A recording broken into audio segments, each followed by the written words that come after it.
Hello guys, and welcome to another episode of Funko Pop Stars. Today we are talking about everything you need to know about Funko Pops for 2021. So if you are a new collector or you've been collecting for a while, I think this has a lot of information for everybody in here. So stay tuned, you don't want to miss out. If you're new to the channel, make sure you subscribe and turn on all notifications so you don't miss out on anything or any of my latest videos like today. And be sure to hit that like button, guys. I really do appreciate it when you guys do that. It helps get this video out there. I really would like a lot of Funko Pop collectors to watch this because this is stuff I've learned over the years. And I try to fit it all into one video. We had one of you guys, one of my subscribers, you put in the comments, hey, you were a new collector, you wanted, information that I knew, and so I put it into one video. I don't have everything, but this should get you by if you know this. If I left anything out in this video that you guys think is important, please leave it in the comments below. I tried to add as much information in here, so everything that I thought was important is on here. And if I miss a lot of stuff, maybe I make a part 2, and if it does really well. But we're talking about chase, flocked, metallic, exclusives, cons, all that great stuff, shared exclusives, anything and everything you can think about. So let's get into this episode without further delay. This was so much fun to put together. But I know you hear a lot of people say, hey, you know what? Collect what you like. And that is definitely something that I would recommend, but collect what has value. And so that's one thing I want you guys to remember is because you could collect all these common Funko Pops and they could be worth nothing, and you will have all this stuff that you need to downsize a little bit and you won't be able to trade or sell them. So be careful when you're collecting Funko Pops that you collect what you like, but also collect what has value. And that's like a key before we get into my other slides and all this stuff. So let's get further on into it. So here we have categories of different pops, and the 3 categories we have that I'm going to go over today are common, exclusive, and Comic-Con Funko Pops. I know we have different subcategories, which we're going to go over here in a little bit, but let's go over those 3, the common ones. So common Funko Pops are just that. They're just ones that they don't have any stickers on the box. They're not metallic. There's nothing crazy going on with them, and they are mass produced. They usually don't have value or retain value, and the reason why is because they're not limited and they're mass produced. There are some that are worth some money, and those are vaulted and retired common Funko Pops, but those usually are from years and years ago, from like 2012, 13, 14. Could there be common Funko Pops today that get retired and vaulted that make money? Yes, but you're gonna have to be lucky pretty much to get a common Funko Pop that is vaulted or retired. Now exclusives are Funko Pops that have stickers from different stores. They have, for example, Walmart, Hot Topic, and many more. So if you're looking to get an exclusive, just go to your nearest store. Hot Topic usually has a lot of exclusives, and that's that little sticker that says Hot Topic exclusive. Target has their own. Sour Patch Candies had their own limited edition one. So exclusive does not always mean that it's worth money, but sometimes it does. And majority of the time it does mean that if you get an exclusive pop, it will go for more. And sometimes retailers price them a little bit higher than they do just common Funko Pops. Next we have Comic-Con Funko Pops, and these are everyone's favorites for the most part because you get a chance usually to go to an NYCC Comic-Con, San Diego Comic-Con, or Emerald City Comic-Cons, and it's usually an experience that is awesome. We'll get into shared exclusives here versus Comic-Con exclusives, but you got the New York Comic-Con, San Diego Comic-Con, and the Emerald City Comic-Con. SDCC is the most exclusive out of all of them, and then NYCC, and then Emerald City Comic-Con. And I don't know why that is. It's just, in my opinion, they released some of the better pops for the San Diego and the New York Comic-Con. places to find pops. So if you're trying to go to stores and find them, you got Hot Topic, Walmart, GameStop, Walgreens, FYE. There's so many places you can just go into a store and look for pops, and they'll have them in there. So if you're trying to find pops, there you go. Places to buy online, I like going to eBay. Is a great spot for me personally. I mean, they have Mercari and some other places, but if you find a verified seller, you can really get some good deals on eBay. And then obviously Funko, you can buy them off the Funko shop. But most of the time they don't have any great deals on there. We have subcategories of Funko Pops.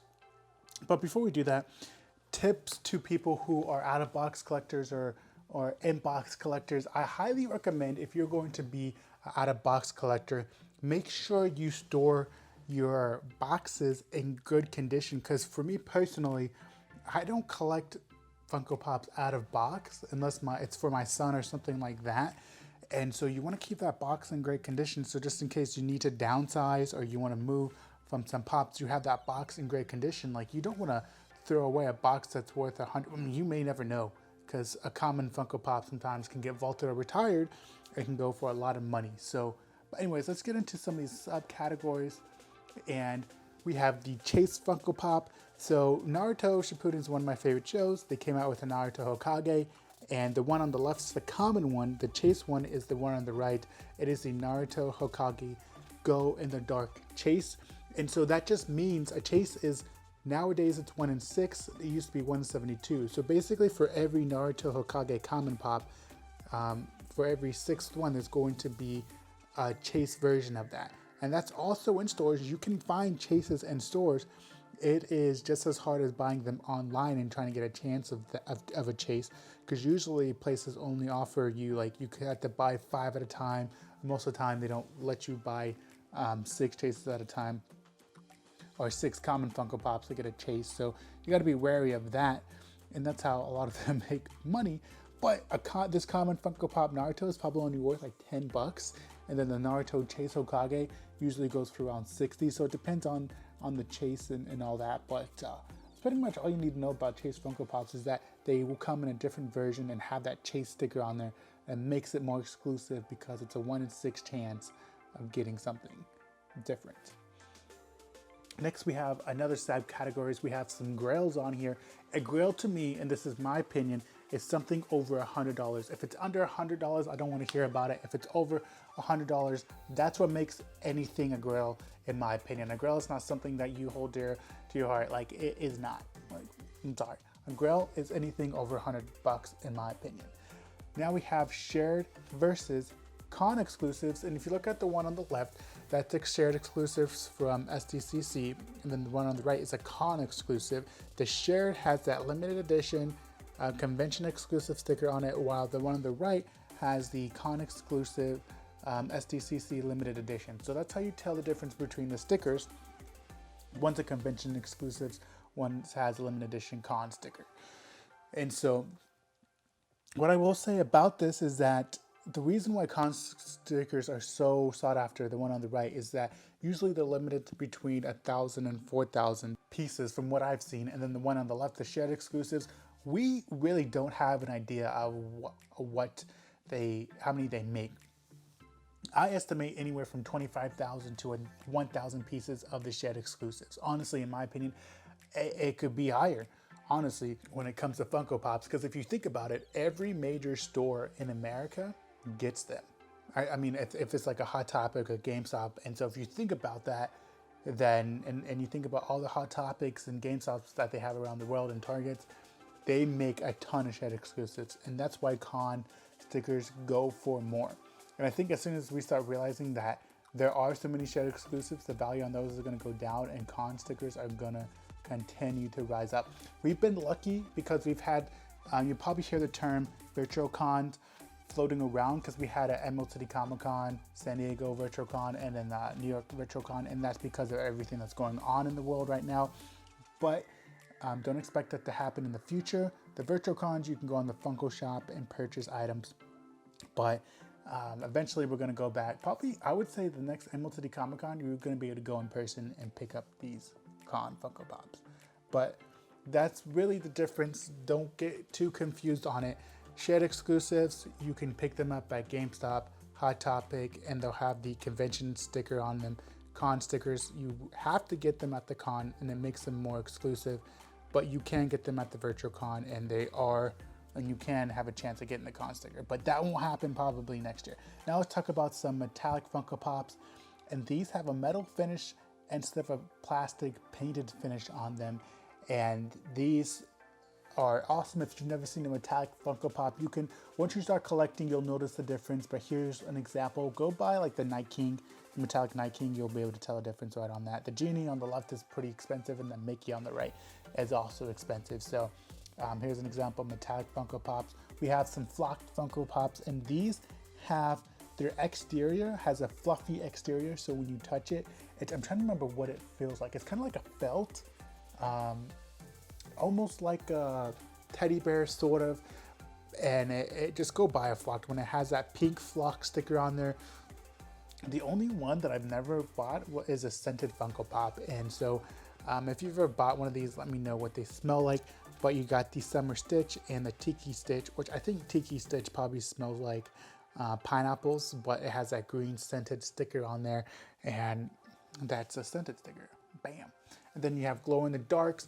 It'll have, remember that Naruto Chase Funko Pop? That was a glow in the dark Chase, so it has that GITD on it, and it just means that once you take it in the bathroom, you turn off the lights, it glows in the dark. Sometimes though, you need a black light to really, a blacklight flashlight you can get for like 20 bucks off of Amazon or eBay, and you can just flash it on there real quick and it glows really bright like this.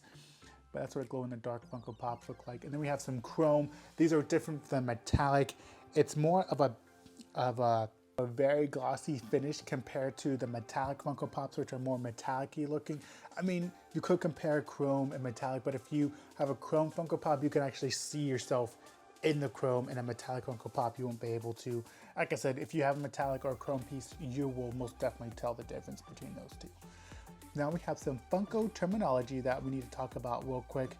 The Funko magazine, it is a magazine issue that I produce, and the link for that is in the description or in the comments if you are ever wondering to look up articles and different things on the Funko magazine. We have a lot of detailed stuff on there.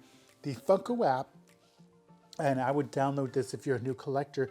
It's a place where you can look up the value of Funko Pops. You can also scan your Funko Pop and add it to your collection there and start your own and do that. That's a good way to track your Funko collection. Funko News, it's something that I release the most up-to-date and latest Funko news on my Funko Pop Stars YouTube channel. So if you're ever looking to get the most up-to-date stuff on when Pops are coming out, just subscribe to my channel, and I will definitely keep you guys updated on that. Flippers are, so let's just say we bought that shared exclusive over there on the left, that Katsugi, the San Diego Comic-Con, My Hero Academia Funko Pop, and then you went and you sold the shared exclusive later that month for $60. You basically made, and you flipped that Funko Pop, and you made, what was it? You made 40 bucks on that, $45 on that Funko Pop. You are now a flipper. So if you've ever bought, a lot of people hate flippers, but a lot of people have flipped themselves. So a lot of people like to point their fingers at other people. But if you've ever sold a pop, if you ever bought a pop for 15 bucks, 10 bucks and sold it for double or triple the amount, you have flipped a pop, and therefore you are a flipper. Even though you purposely didn't go out there to buy that Funko Pop, you still have flipped it and made money. I'm not against either one of them. If you want to do either or, I'm not for buying out a whole stock of Funko Pops, but if you have the problem with you buying a couple and wanting to flip them to buy a pop you want, like no problem with that at all. Next we have the Funko Shop. The latest Funko Shop released was Nowhere Around the World, which was a flop, but the Funko Shop does have limited edition Funko Pops that they release all the time on their website. So you can become a member, and it's free to become a member and get updates on when the Funko Shop will release different Funko Pops. And then Funko Pop mystery boxes. I do these from time to time. You basically have a lot of pops that are worth value, and then you have common pops underneath that. So let's just say you do 50 mystery boxes, 25 of them are exclusives and shared and chase Funko Pops, or even some grails, and then the ones underneath it are common. And you have you pay a certain amount of money. Let's say you pay 20 bucks, and some of them are going to be worth 5, 10, and other ones are going to be worth 25, 50, $100. So you buy these mystery boxes with a chance to get something that's worth a little bit more money. I will say this: don't ever buy a mystery box if you don't have money to spend.